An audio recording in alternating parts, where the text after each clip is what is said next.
Hello and welcome to Accent Excellence. I'm Chuck Lionberger, and coming up on this month's show, we're going to introduce you to Don Butzer. He's the new Catawba District member on the Roanoke County School Board. Also, we'll take you to the 2017 Roanoke County Science Fair.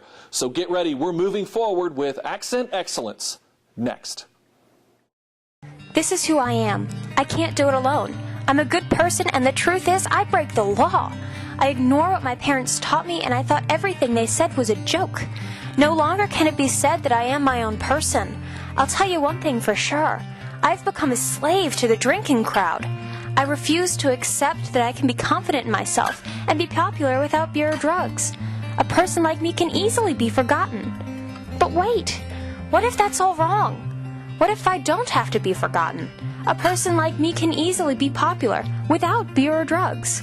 I can be confident in myself, and I refuse to accept that I've become a slave to the drinking crowd. I'll tell you one thing for sure. I am my own person. No longer can it be said that I thought everything they said was a joke. I ignore what my parents taught me, and I break the law. The truth is, I'm a good person. I can't do it alone. This is who I am.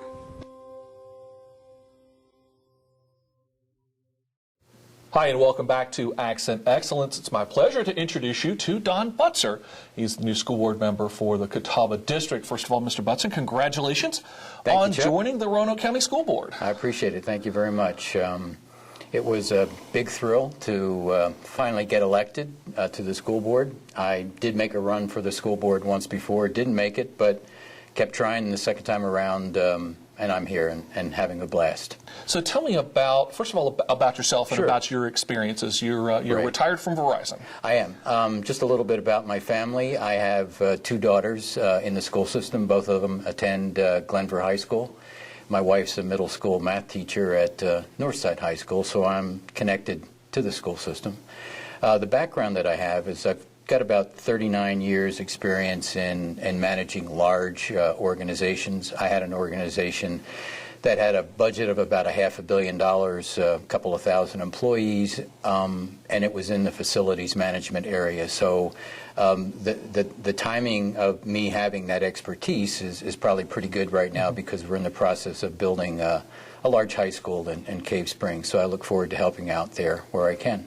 So there's a lot that is involved in being on the school board, and you have been on the board for a few months now. Absolutely. Tell me about some of the things that have surprised you so far. Well, the thing that surprised me the most is just how complex the school system is. Most people, and I'm glad they feel this way, they send their kids off to school, they're getting a great education. They're happy about that, but they have no idea what goes on behind the scenes in running an organization this complex. You've got over 14,000 students, 1,100 employees. We have a real estate portfolio of about 2.5 million square feet of real estate that's valued at about $500 million. It's quite an asset. Mm-hmm. When you look at the behind-the-scenes support, we have over 97 buses that transport our kids over 1 million miles a year. We have a food service system that's entirely self-sustaining. There's no money from the school system, but it's just a huge, complex organization that works really well, in my view. It is, and for those that may be kind of seeing some of the posters behind us, February is School Board Appreciation Month, and so we also want to thank you for all of your service, Mr. Butzer. And, you know, speaking of that, I imagine that you're probably maybe a little bit surprised at the level of time that is involved in being a member of a school board. Absolutely. If you do the job right, you will spend 25, 30 hours a week, depending on what your interests are, and if you're retired or not. You know, if you're working and have a full-time job, you just can't do that. And so I wouldn't want to discourage anybody from ever running because they're working, but being retired certainly has its advantages. And I'm just sort of a policy wonk and like to look at data, so I spend a lot of hours that I wouldn't have to, but I enjoy doing it. What are some of your goals now that you are part of the school system? You know, the main goal is, first of all, if you measure our results compared to any of the surrounding jurisdictions, we have stellar results. We're number one in almost every area that you can possibly measure. I want to keep that I want to keep that happening. I want to make sure that our funding levels stay where they need to be. There's also there is an area that I really am real interested in, is if you look at the number of kids that we have in the school system, many of them have very severe health issues. We have diabetics. We have kids who have to have medicine administered every day. It's our school nurses who do that. And I want to make sure that we do everything possible to have our nurses on a full-time status so that they can take care of the health needs of our kids. So that's sort of one of my main goals and pet projects, if you will. What do you see as some of the challenges that we're facing, not just this year, but for the next few years? Well, there is a declining enrollment issue, and that's pretty important because our state funding is based on enrollment, and fortunately, our enrollment is staying kind of steady over the next 10 or 15 years, but we'd like to see that enrollment increase. And the way to do that is through economic development, bring in new businesses. And one of the ways you do that is you have a great school system, so they're kind of linked together. What do you look forward to the most now that you are part of the school board? What kind of helps you keep moving and keep going every day? I love going into the school system and seeing how our kids learn and seeing the fun that they have doing it. I love seeing how the teachers love what they do, and so I enjoy just the most fun part of the job is going out and visiting the schools. It's great. And obviously you've been a very busy board member, from the moment that you joined. Of course, we just wrapped up Glenver High School, and as you said, we've got K-Spring, as well as many other projects that just got spelled out in the capital improvement plan. So there's a lot going on, isn't there? A lot to do, yes. As I said, it's especially now we're into budget season. We've just done and completed a facility study. I think for the first time we have real hard data to help us with developing our projects and our capital improvement program. And as I said before, I love the job. I'm having a blast. Well, we're certainly thrilled that you are with us. And again, welcome and congratulations on your election to the Roanoke County School Board. Chuck. Thank you so much for being with us, folks. Don Butzer, your new school board member from the Catawba District. But don't go anywhere. We still have much more Accent Excellence coming up. It is important for both restaurants and homeowners to help keep our waterways clean and safe. Never pour cooking oil or grease into sinks, parking lots, or streets. The oil and grease can enter our waterways through storm drains. Always try to recycle the oil and grease or put it into the trash. If you have a spill, clean it up by using a drying agent like cat litter. Never hose down spills. Keep dumpster and trash can lids closed. Restaurants should clean floor mats and garbage cans in a mop sink. It's easy to keep our waterways clean by doing the right thing. If you would like to adopt a pet, did you know that you can also go to the RCACP website and their Facebook page to look at pets for adoption? It's easy to do. Simply go to their website at rcacp.org or visit their Facebook page. Both sites include information and pictures of animals waiting to be adopted.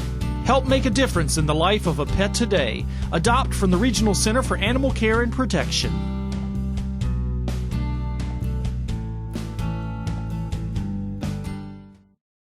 Hi, and welcome back to Accent Excellence. We're at Williamburg Middle School, and joining me is Julian Barnes. He's Coordinator of Science here at Roanoke County Public Schools. And Julian, it's time again for the Science Fair. What's going on? It is that time. We're setting up, and soon we'll have about 104 students from across the county coming in to present their science fair and to defend their research and to share what they've learned. Now, let's kind of set the scene here. This is the overall all-county science fair. Correct. So what have these students done so far to get to this moment? They've had a school fair or some kind of school competition, and so they've done the research at their home school, and then they've presented there, and then they were chosen, selected to compete here today. All right, so science fair. This is something we have been doing forever. I mean, I don't know that anybody can sit there and remember when this has started. It's been going on for that long. But why is holding a science fair every year so important?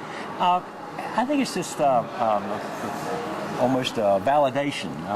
So often, we have games, we have football games, we have tennis matches, we have swim meets, but we don't have an opportunity to show what the kids do in the science world. And so that's one of the reasons I think we have an opportunity to come and see what they've done. And, thinking of that, there's a lot of different categories. So it's not just, only chemistry or only biology. I mean, there's so much going on here. There's a tremendous amount. We've got 10 different categories, and some of our categories in the county, because we're small enough that we have to combine some of the categories. So there will actually be 3 of the ISEF categories in some of our categories, but we have 10 high school categories and 5 middle school categories represented at this fair. And this is open to the public, so for those who are watching now, of course, by the time you're watching this, the 2017 Science Fair is already gone on, but 2018 will be coming up.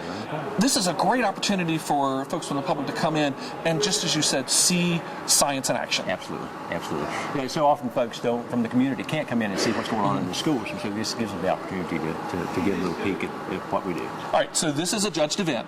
Correct. And so judges, in a little while, will be out and looking at the various projects.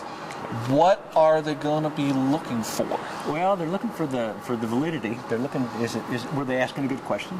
How did they go about asking that question? What was their methodology? Did they record things appropriately? Did they reach a suitable conclusion?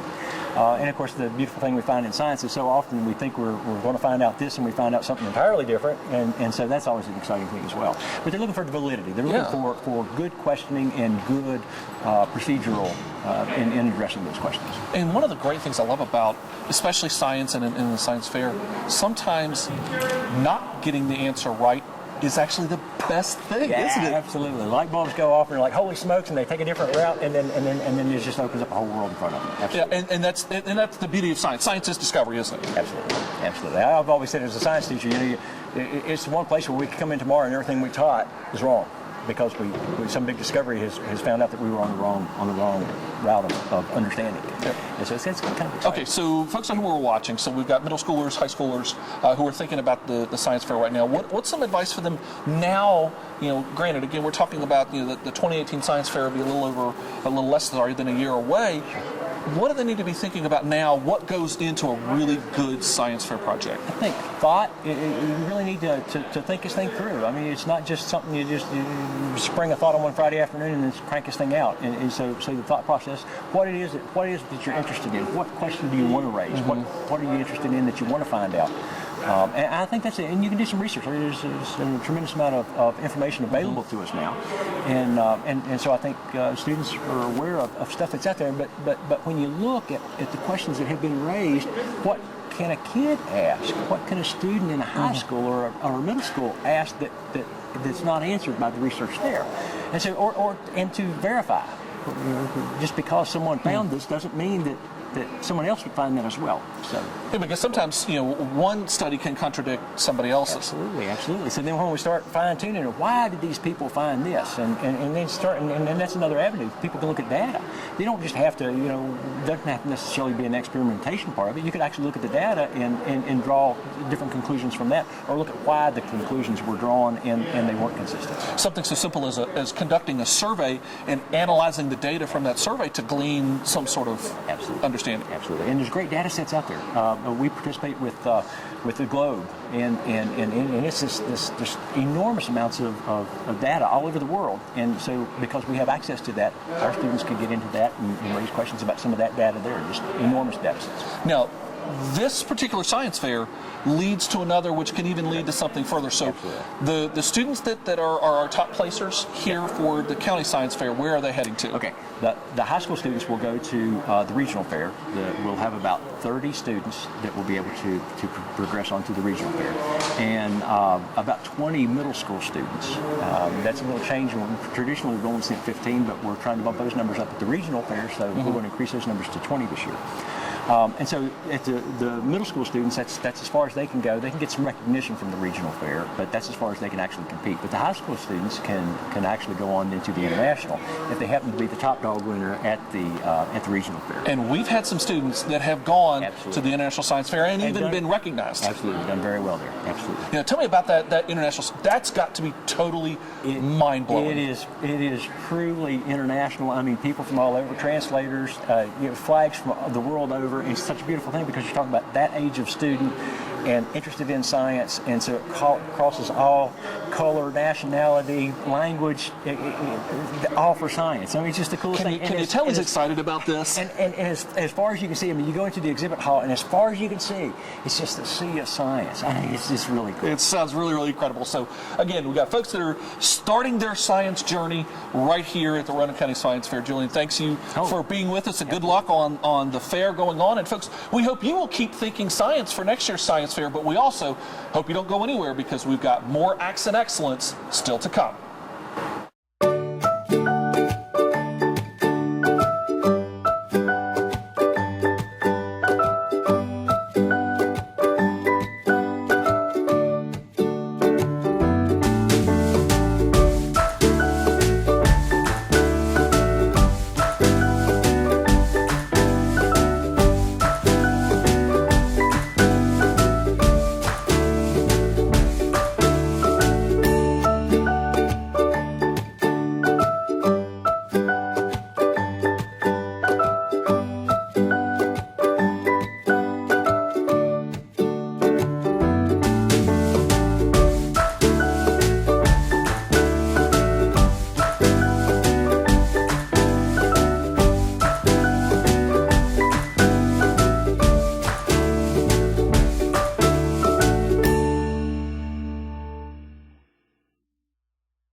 Hi, and welcome back to Accent Excellence. We're here at the Roanoke County Public Schools Central Office, and joining me again is Rhonda Stegall. And Rhonda, we're continuing our ongoing conversation about the Roanoke County Public Schools strategic framework, and you can go back and watch previous editions of Accent Excellence in our library on YouTube to pick up some of the past episodes. But Rhonda, today we're talking about professional growth and the importance of professional growth, not only for students, but most importantly for teachers.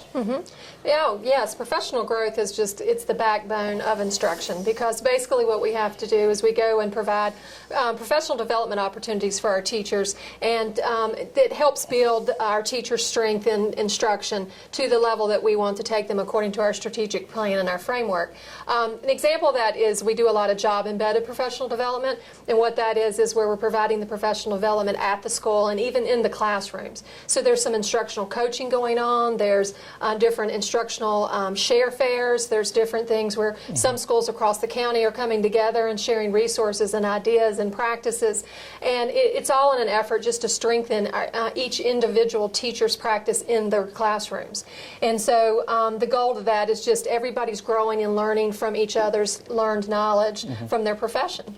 Growth is so important because teaching is all about learning, and teachers also need to be constantly learning. Oh, absolutely. I'm a firm believer that in order to be a really strong teacher and to teach the 4 C's, which we're talking about here on the 21st Century Skills, or the 5 C's now, is that our teachers need to practice those skills. And how do you practice those skills? Well, it's professional development. They collaborate with each other. They communicate together. They're creative, and they use critical thinking to come up with decisions of how to impact problems that are happening in the classroom as a teacher. So they all work together, and what we call those are professional learning communities. And so we encourage our teachers to work together. And let's say that a teacher's having trouble presenting a certain topic. They may get with another group of teachers and have a discussion about how can I do this in a different way or a better way to improve the instruction. And that's an example of job-embedded professional development. And professional development, it's important to stress that professional development is important not just for someone who is a new or very young teacher. Even some of the most experienced teachers can really benefit from professional development. Oh, absolutely. Now with all the tools that are out there with technology and all the apps and different instructional tools we have access to, so sometimes it's some of our younger teachers who come in with a sound knowledge on how to, and they share those tools with the more experienced teachers. And then it's just a great thing because everybody's learning, everybody has strengths and weaknesses, and then when you really collaborate together and you share those ideas, everybody's growing and getting better, hopefully in their weaker areas. One of the things that you also talked about were things like Share Fair, and it's important for teachers to understand that we all get better if we share as opposed to, well, this is my thing, and you can figure it out yourself. works a whole lot better, and it's better for the entire school system if we share our resources and learn best practices. Oh, absolutely, because when we're teaching the same content and when we get in the room together and we're sharing different ways we go about doing that, there's all these aha moments like, oh, I've never thought about that. That's a great tool. I can take that back. So hopefully when you walk away as a teacher from these share fairs, you have, tons of ideas that you can incorporate in your own classroom, try it out, see how it works for you, and the next time you can share back to someone else at the next share fair. So it's building knowledge. You take it back to your classroom, you practice it, you reflect on it, then you're able to share back out with someone else. Because we've got a lot of initiatives that we are doing, things like the literacy plan, for instance, that has been going for a couple of years now, but to truly implement the literacy plan, or children's engineering, we've featured these before on the show, it takes professional growth to really learn how to make these ideas come to fruition. It really does. It takes some teachers who dive in deeply with that information and learn and grow, and then you pull other people in, and then you spread that across schools and across the division until everybody's comfortable with the basic level. Then you take it to another level of implementation of professional development, and then you get to the point where teachers are practicing in their classrooms and sharing new innovative ideas, and it just grows that way. So, but it is very important you do start at a basic level and take everybody up with you. But yeah, professional development is really the backbone of all initiatives, all professional, all the ideas that we have, strengthening the strategic framework and the 4 and 5 C's. Right, and we'll talk more about that 5th C coming up in a future edition of Acts and Excellence. Actually, this logo has gotten a little out of date, and we'll have more about that coming up. But finally, professional growth also is required by the state because teachers, in order to maintain their license, have to earn certain points. Yes, absolutely, and that's why I'm a firm believer in job-embedded professional development, because we're working on the issues and the concerns right here in the teachers' classrooms, and it's immediate impact. So when a teacher takes what they've learned and goes into a classroom and practices it and learns from that and grows, that's where the most impact happens.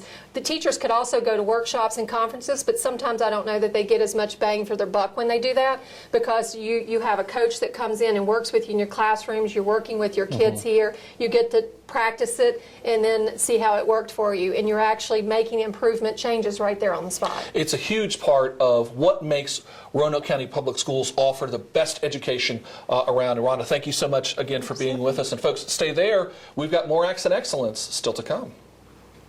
I want to be cool. I want to be accepted. I want to fit in. I want to be popular. I want to be invited to parties. I don't want to be invisible anymore. I want to be part of the in crowd. You think you have to drink to be in the in crowd, but giving in to peer pressure isn't going to get you anywhere. Be true to yourself to accomplish your big dreams. Hi, and welcome back to Acts and Excellence. We're at Hidden Valley High School, and joining me is Barry Tucker. He's the coordinator of music and performing arts here at Roanoke County. And Barry, this is an exciting day for bands all across Roanoke County. Today is assessment day. What's going on? Absolutely. So the bands play on stage here. They play 3 prepared pieces, and they are evaluated by the judges, and they are given a rating and assessed in lots of areas. And then they leave here and they go into the band room and they play sight reading, what they've never seen before, and they are evaluated on their playing skills there. People think sometimes, and maybe incorrectly think, that when they go to I'm going to take band in school, middle school or high school. And by the way, the middle school kids are doing their assessment on another day coming up very soon tomorrow. Here. That it's just, I'm going to show up and I'm going to beat on a drum or blow on a trumpet or something like that. There's a lot of instruction and learning that takes place in band. Well, we talk about the 4 C's or the 5 C's. First of all, you can't play in an ensemble unless you learn how to collaborate, because you have to listen, you have to constantly assess whatever else is doing. So that's one. They have to communicate with each other. They have to create the music, and they actually critical thinking is there the whole time. They have to constantly evaluate what they're doing. So it's really a higher level stuff. There are a lot of skills. I mean, this is very much a skills-based curriculum, because especially for younger students and middle school students, they may have never picked up an instrument before, and they're literally learning key skills.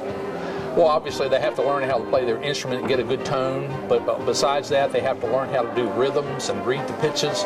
They have to learn how to listen to blend when they're playing and balance. So there's a lot of skills that go on here. Right. All right, so again, we said that today is assessment, so we have judges who are here. So, as you said, that the band's going to be performing 3 songs, and then the judges are going to give some assessments. What are the judges looking at? So they evaluate them. The first of all, like what's the tone of the band? Do their instruments sound like clarinets, even though they're playing a clarinet? Sometimes it doesn't sound that way. So if not, what are they doing wrong? That's one. Is everything lining up rhythm-wise, precision? Are they playing together? Are they actually blending? Is there a kid that's sticking out because he's playing too loud, or a sexton that's playing too loud? And the balance is there too many highs, like the flutes are too loud and the tubas are not loud enough, and all those things are being assessed. The skills that they have to listen and play. So quite literally, we talk about it being a concert, but that's kind of it. They have to learn how to play in concert and learn how to collaborate and communicate with each other. There's not a better team activity than being in the band, because everybody matters. Everybody starts. There are no people that sit on the bench. Everybody has to come with their part ready to go. And if you're not, you let down the team. If I tell you to play a short note and I'm playing a long note, I can't hear your short note because I've covered you up. So it makes a big difference. There's a lot of trust that has to go on from this seat to the next seat to the next seat then. Absolutely. Yeah, and they actually pick on each other. That's probably not the right term, but they rely on each other and they prod each other to be better. Because there's, again, to play a performance, and again, I think this is something that, folks at home and don't really appreciate, is everything that it takes to take and to make a 3 to 5 minute piece of music. Yeah, well, there's tons of things going on to it. The drums could be out of rhythm, therefore the whole band could fall apart because they're the kind of like the engine behind the band. So many things that they have to listen to. They have to know what they just played, what they are currently playing, and what's about to be played. So they're thinking in many levels at the same time. Now, this is, I guess we were talking about the assessment that's here on the stage. Then, as you said, they go over into the band room, and there they're doing the sight read cold assessment. That has to be, in some ways, terrifying. It is. They really are scared to do that because it's the fear of the unknown. So they have to play a piece of music that they've never seen before, and we assess how well can they read, how well can you do it on site, because obviously that's the goal of music education, for you as a musician to go off and be able to play on your own. You don't always want to have a teacher in front of you. Right. So that's part of the skills that they learn in there. And that assessment, that is a one-on-one, or is that still is a group? It's still group. They get 4 to 6 minutes to look it over. Then they have to play it straight through, and then the judge tells them. And sometimes it falls apart. And that can even be a good thing. Well, yeah, it's all about learning. Right. One way or the other. Everybody learns. And that's the important thing. So what happens after these assessments? What do the kids take back? Well, we actually tape the performance, and the judge talks into a digital mic while they're playing, so they can get immediate feedback about, while they're playing that note, he'd be saying, clarinets, that's too loud. So they hear it here by the judge and on the sound. So it's really a good method for them to get feedback, aside from the band director. This is a great opportunity for all of our students. And again, we're here at Hidden Valley this year. We kind of go around to different places each year for band assessment. We've got bands from all across the Roanoke County High Schools that are going to be here doing their assessment concerts right here on this stage. So we thank you so much for being there. We want to thank all of our band directors who, this is the culmination of an entire year's worth of work, and it really is an amazing thing to see. All about instruction and all learning. About it. And we're all about accent excellence, so we want you to stay right there because we've got more still coming up.